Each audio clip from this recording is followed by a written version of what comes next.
How to unarchive conversation on Truecaller. Hello guys, in today's video I'm gonna show you how to unarchive conversation on Truecaller. First open Truecaller and now click these 3 points in the top corner, this one here, click on it.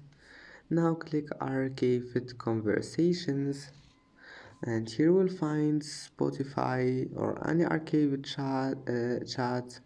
Click on it, hold on it, and then click this icon, and that's it. As you see, the conversation is unarchived, and that's it. And that's it for today's video. If you like this video, please don't forget to like and don't forget to subscribe, and thank you for watching this video until the end, and see you in the next video.